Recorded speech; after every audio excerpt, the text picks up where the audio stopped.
and welcome to the Formidable Over 40 podcast. I'm Sarah Pittendrigh, a mum, award-winning entrepreneur, cancer survivor, mentor and coach.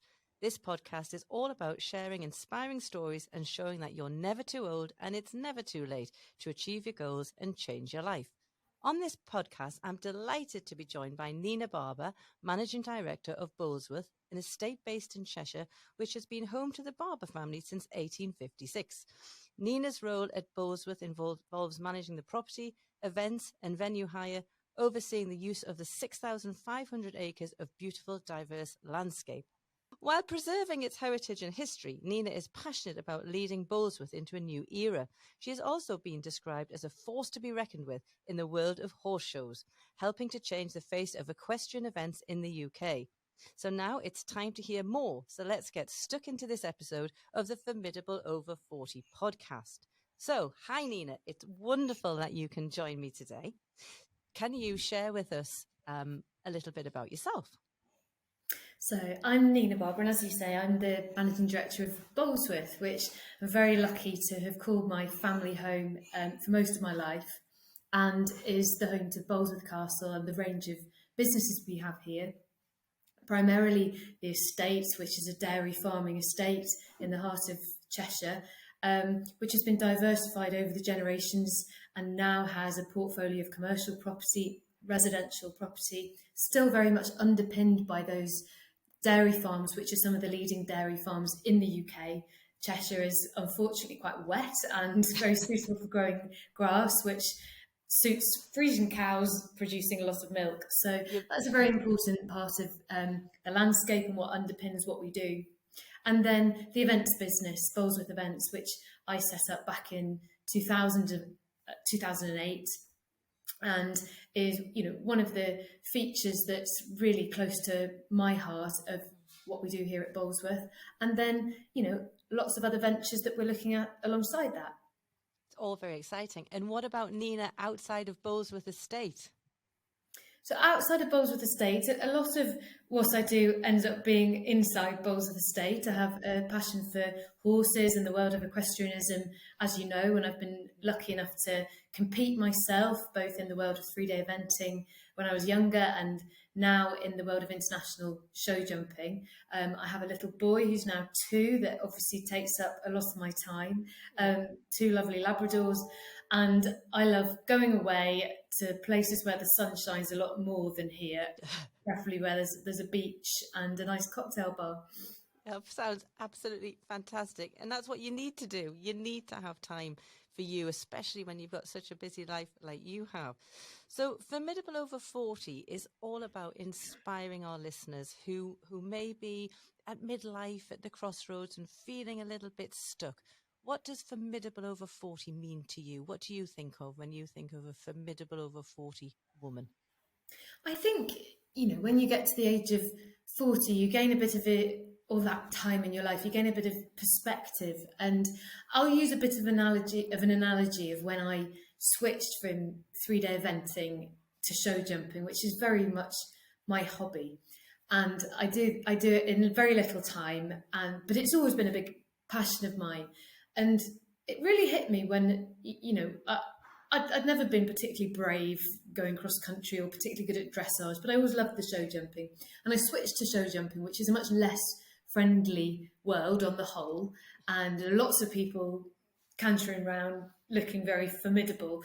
But actually, it hit me that I actually could do this quite well, and that this was a sport that if you could really focus on what you were doing and what your skill set was, actually you could potentially outperform where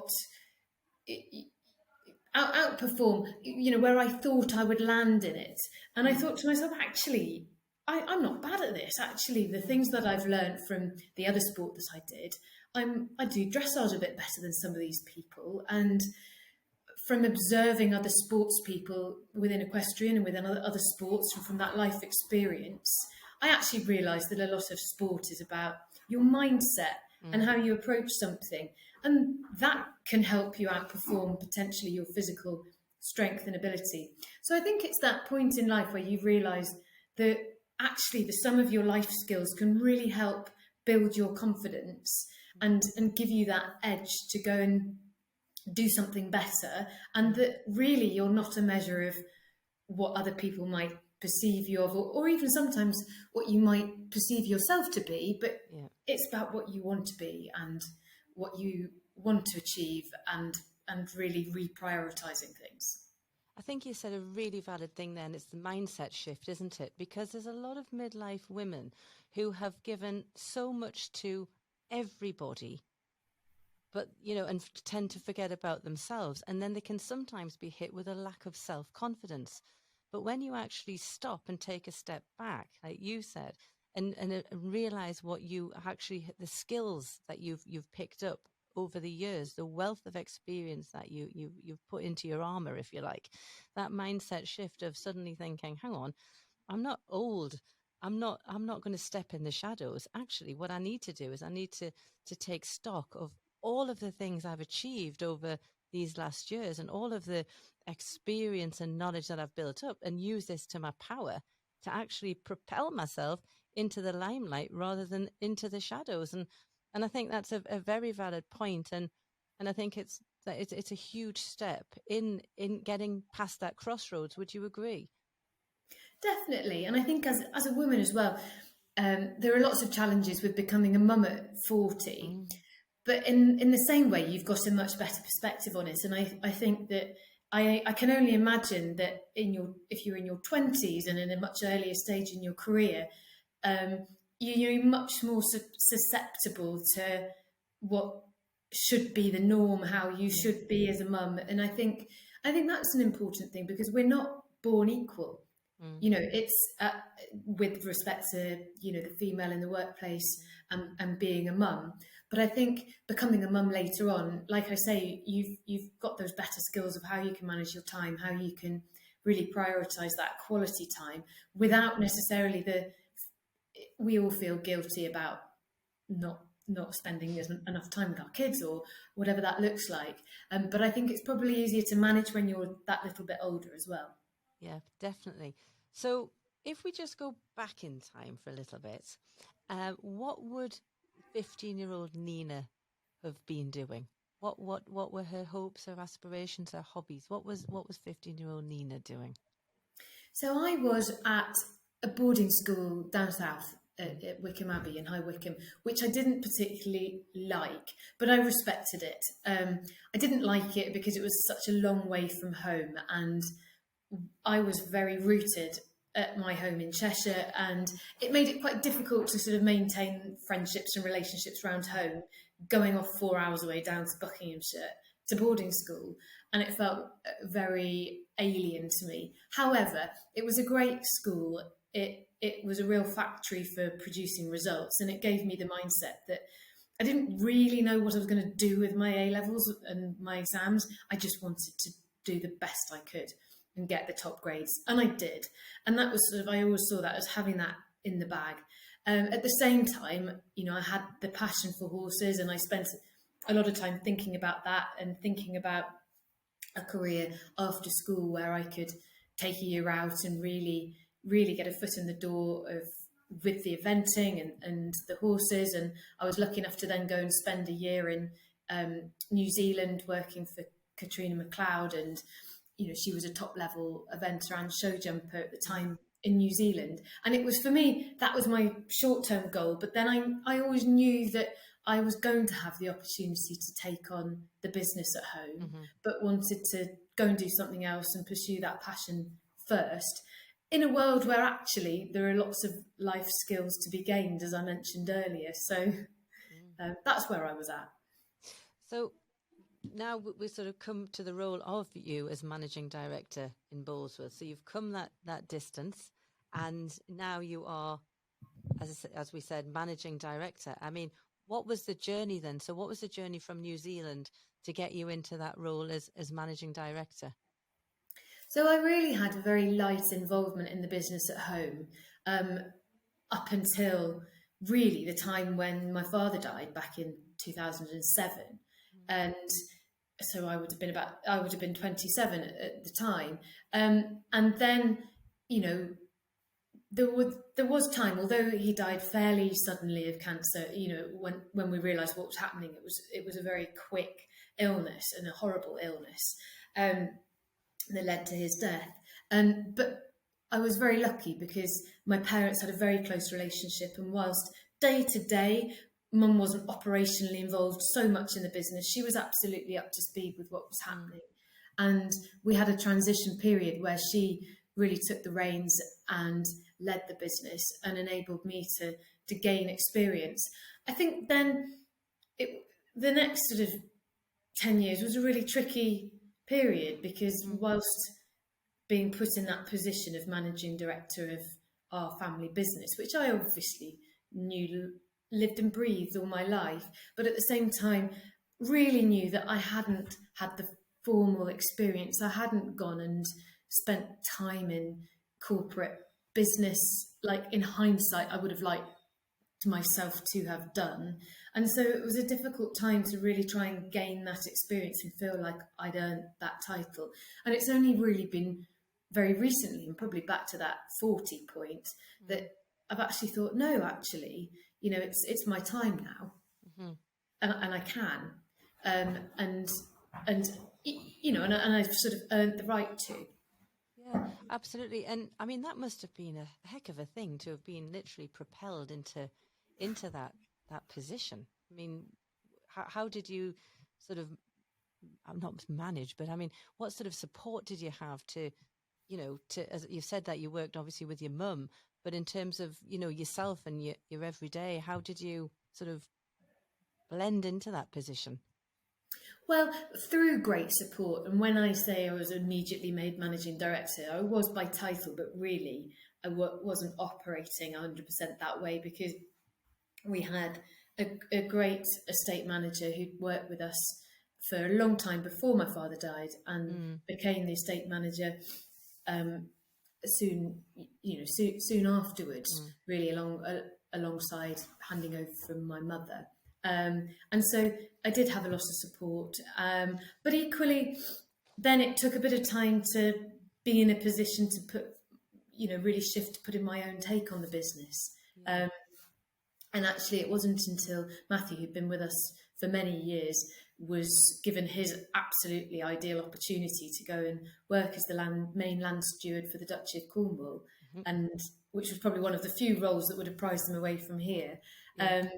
Which was a great loss to us, because he'd been part of the system and the furniture and so loyal to the business and the family for so long. But it also then gave me the opportunity to shape the business in a different way, restructure things and change a few focuses. Yeah. I mean, outside of work as well, you've got a huge role to fill and to manage the estate. And also you've got a lot going on. You're a mum, you've got your equestrian passion, and you've also got the big shows that you organise as well. How do you juggle it all? How do you sort of manage it all to make it all work so seamlessly? Well, I've always thrived on multitasking, but it's hit me in the last couple of years how important building that team round you is to enable multiple things to really succeed at the same time as each other. And so again, the events company, which I launched back in 2008, just after my father died, which the initial focus was very much around the horse shows and launching the international horse shows. And we got to a point, a year or two before COVID, where I realised, there's not, the structure isn't here. If we want to go bigger and better with anything here, brand Bolesworth has to get stronger. We have to streamline things we're doing, put systems in, bring new team members in. And it's really taken until now to build that team from a few years before COVID.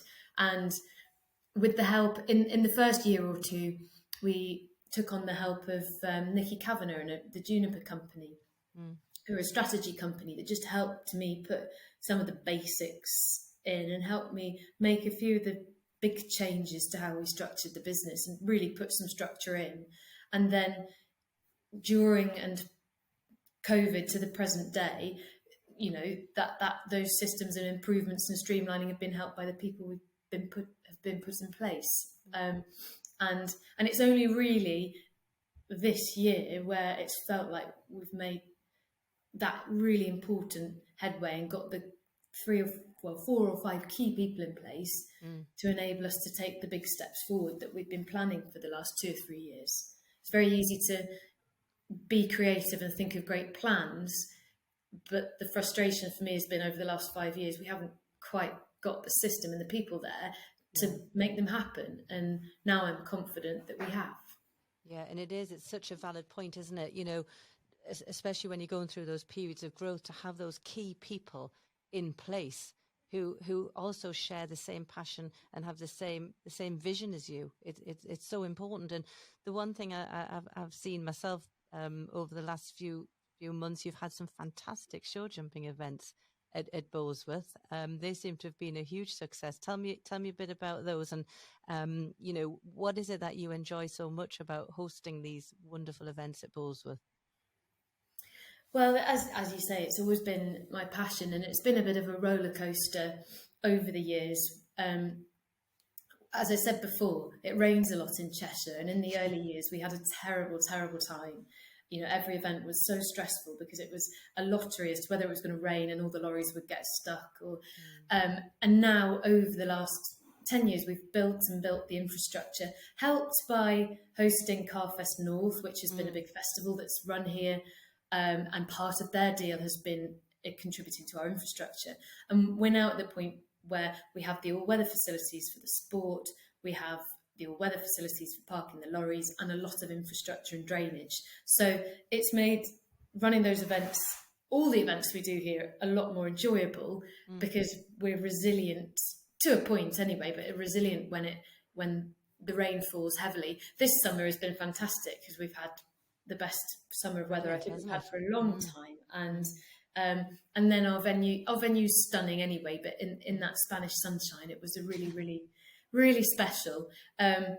It's been again a huge change within the equestrian scene in the UK, mainly because of Brexit and the fact that, you know, now a lot of the top riders base themselves overseas.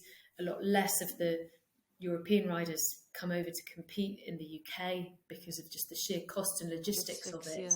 Yeah. And we've been really rebalancing.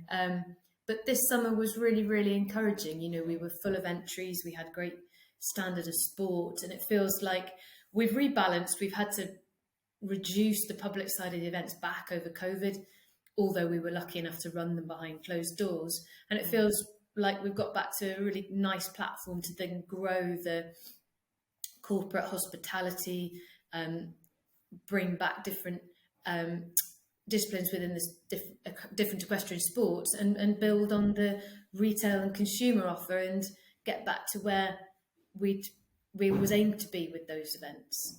I mean, you do some absolutely stunning events. I mean, the lights that you had on at Christmas. I mean, what have you got sort of moving forward? What events are coming up for anybody interested in visiting Bolesworth?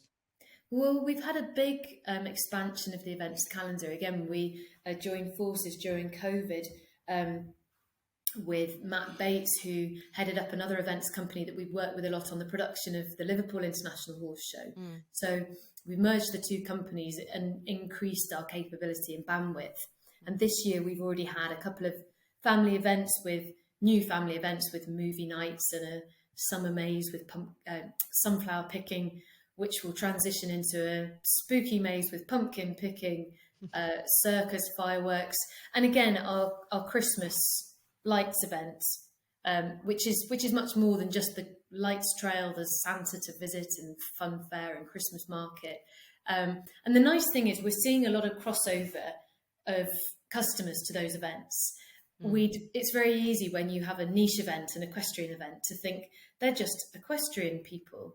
But actually they're not. They also have families and businesses. And when we looked at the crossover last year of both the demographic and the customers that visited both events, there was a much bigger crossover than we'd expected. And you learn a lot about, you know, your marketing and the people that you're talking to. And we've taken on a really exciting partnership this year with Ticket Tech, who are the equivalent of Australia and Southeast Asia's biggest promoting and ticketing company. Right. And they're branching into the UK and Europe for next year, well, as of this year, and partnering with us on some new music events and a new big festival. And so that's very exciting because, again, that increases our capability to go bigger and share risk on some events that previously we would have had to leave to third parties to operate on our site. And so lots going on. It's very exciting. So what would be the future? What's happening next? What are your next big plans for Bolesworth then? So I think the events pillar of the business has been building with the equestrian, very much still a really important core part of that, because it also underpins a lot of our premium and business relationships. The property, we're looking at how we do that differently, where we've got opportunities to develop new sites, which then brings us into the world of leisure and tourism.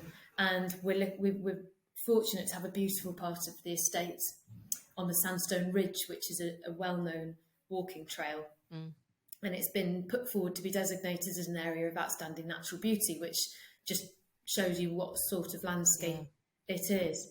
And we're fortunate to have a couple of currently redundant or very underused strategic sites that sit just around that piece of landscape. And we're building a 5-year plan to put in place, in the first instance, converting a school and church, which are part of one of the villages on that site, to create a hub of pub and restaurant, walking and cycling trails, holiday lets and lodges, which then has the potential to really expand over 2 or 3 key sites and really put us on the map as a destination in Cheshire. And the holiday market is really kind of underdone in Cheshire, because this is a beautiful part of the world with a lot of attractions in the local area, and we feel there's real potential there. Yes, so much opportunity, and especially with so many people now choosing to, I think over that COVID period, people have really started to appreciate what they've actually got on their own doorstep, haven't they? And, and I definitely think that people are more inclined and looking to holiday at home. And as you say, I mean, Cheshire is absolutely beautiful, and the estate in itself, it is. I mean, what a wonderful part of the world, you know. So in terms of outside of work, we've touched on it a little bit. Of course, I want to know about your horses. So share with me now, what have you got going on at home with the horses? What have you got in, and what are you going to be doing with them? Well, by the nature of the time I have to spend with the horses, that it suits me to have older ones that don't need so much input on a day-to-day basis from me. And we've had a busy summer and had some amazing shows, done some competing here at our own shows. Lucky enough to take 2 of them down to the global tour at London, which is always an incredible experience to compete as an amateur alongside those professionals in that setting. Can I just interject there, because that's a really interesting point there, as an amateur competing against the professionals. I mean, that takes some doing, doesn't it? I mean, you know, when you think about it, you're running this huge operation and competing as an amateur against the professionals. I mean, we've got to touch on that a little bit.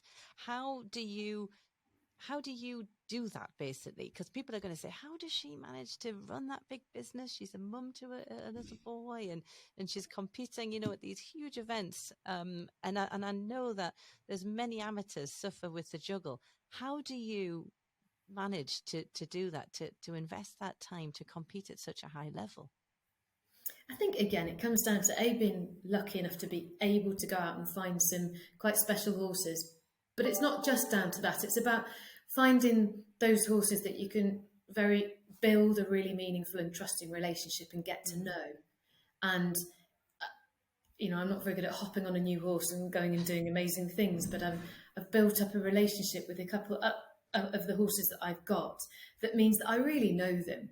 So as long as I know the minimum I need to do to go and be competitive of a weekend, and the time I need to put in. But it doesn't really matter if I have a period of time when I don't do it. For example, now they're going to have a holiday and I'll pick them up again and aim to do a nice trip in the spring. But I think building that trust and knowing what type of horse you click with. And I end up always riding mares. Because they tend to be braver and they like taking over a bit, and that suits me because I just want to be sitting on horses that I know that they're desperate to get to the other side and do their job, and that's half the battle. Strong women, exactly. And that they're not going to let you down as long as they're not lame or hurting. That they're reliable, and you can go into any arena and they'll say, "Bring on that challenge," and that means that I get to do what I love to do, which is go to a few special places each year. And whilst enjoying the experience, it's also places where you get inspiration from, meet different business people, get ideas from.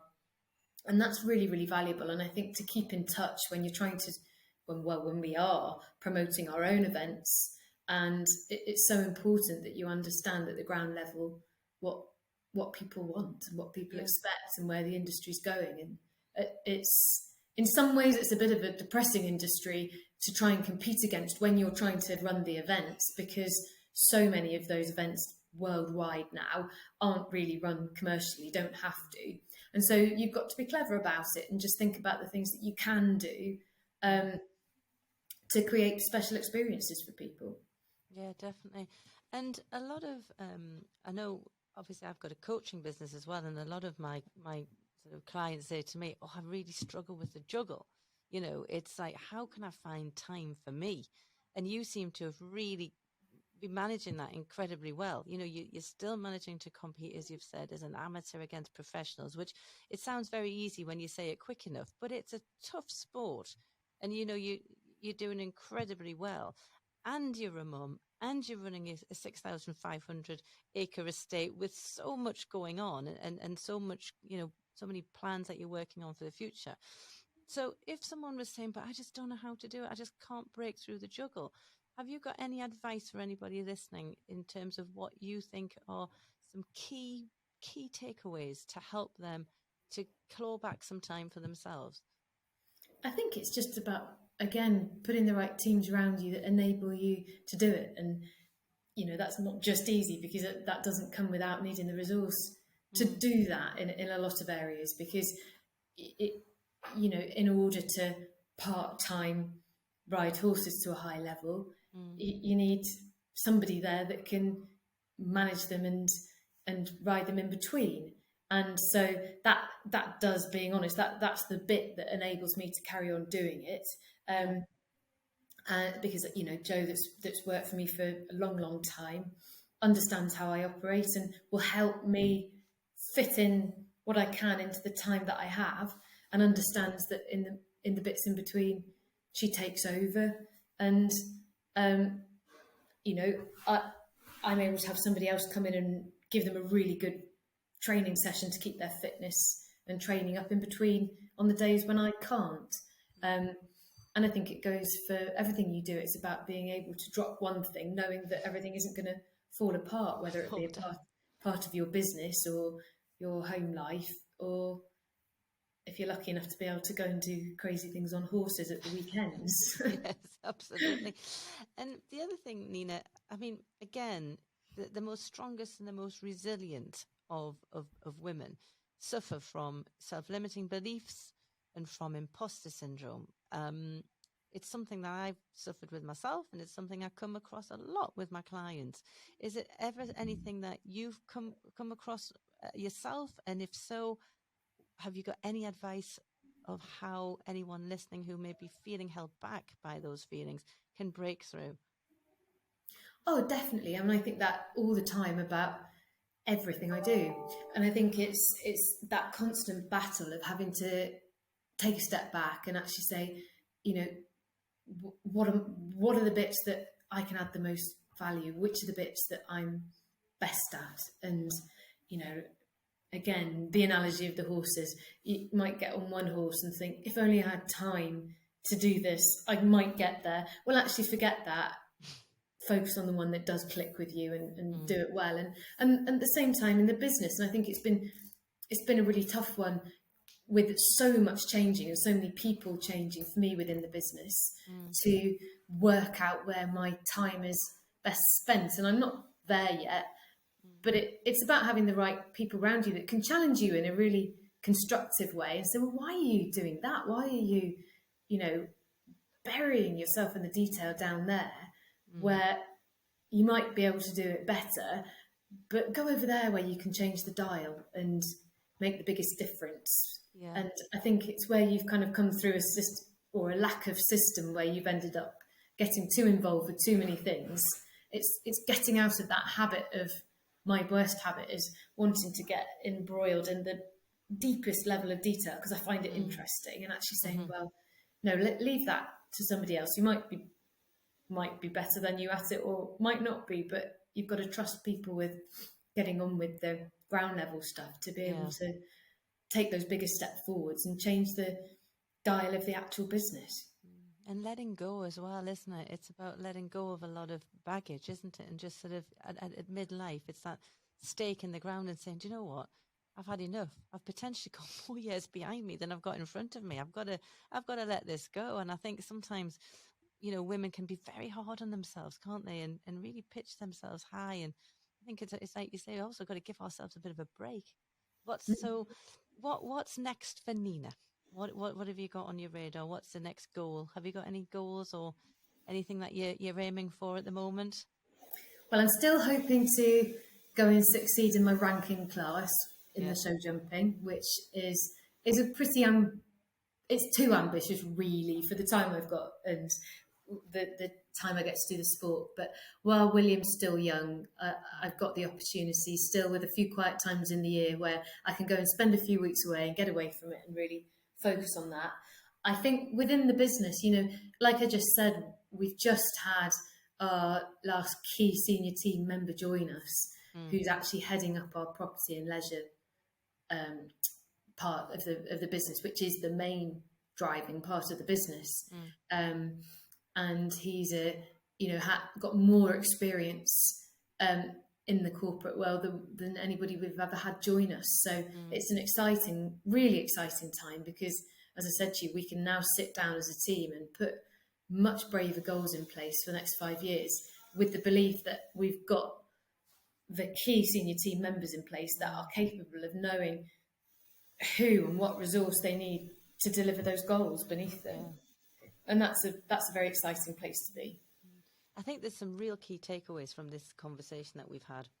And one of the biggest that I've got is it's about surrounding yourself with the right people, isn't it?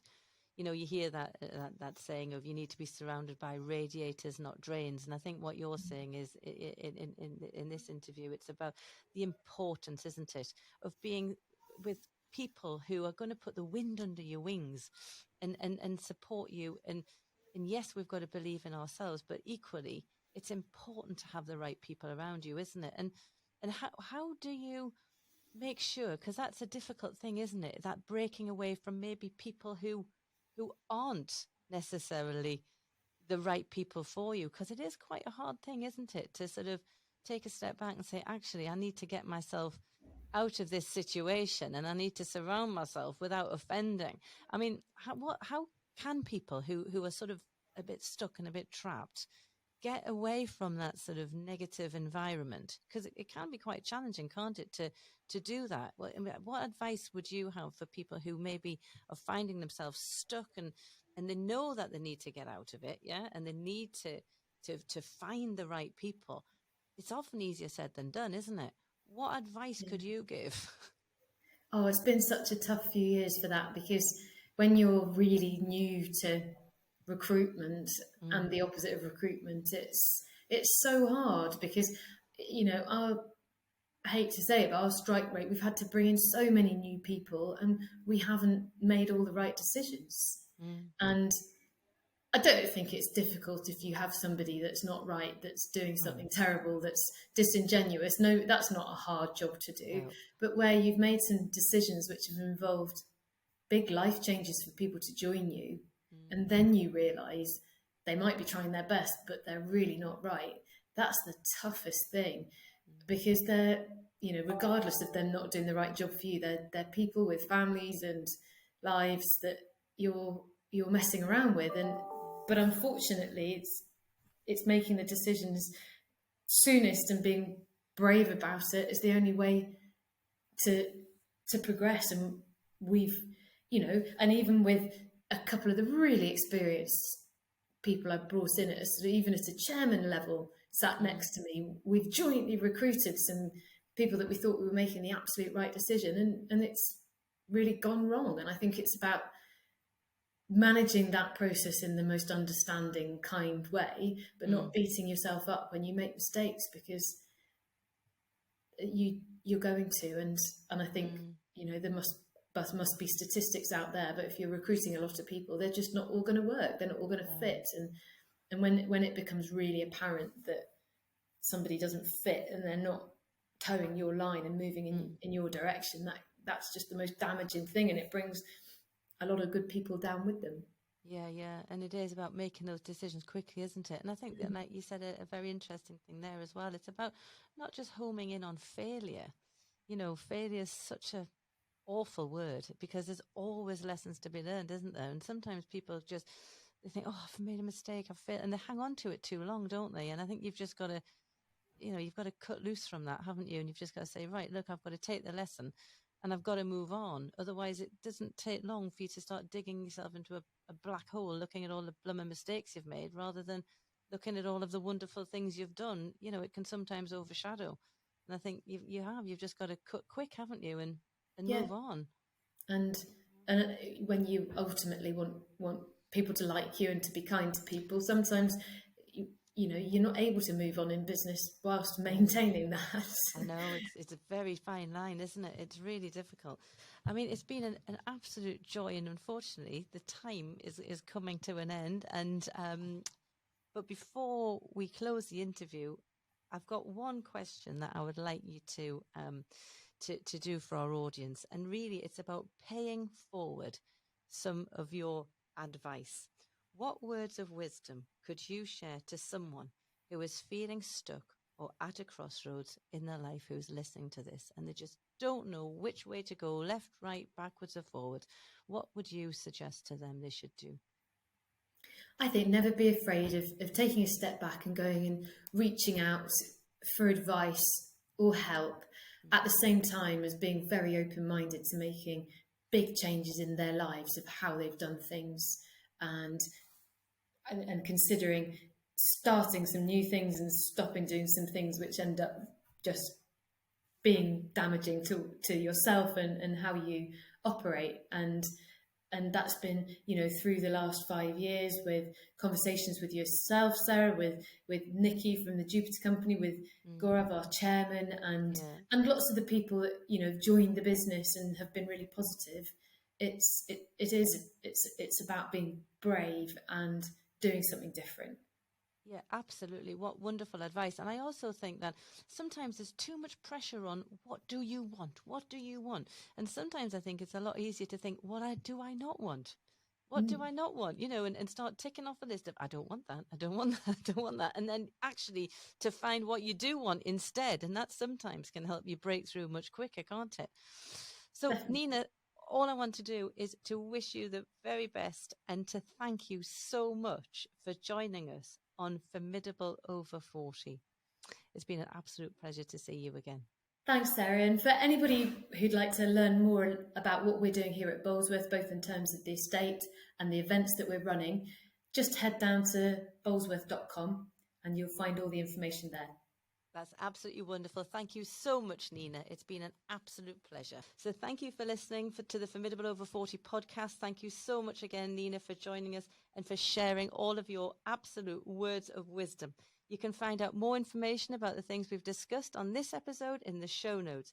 Make sure you subscribe to the podcast so you don't miss out on future episodes. And please do share this podcast with anyone you think will enjoy it or needs to hear it.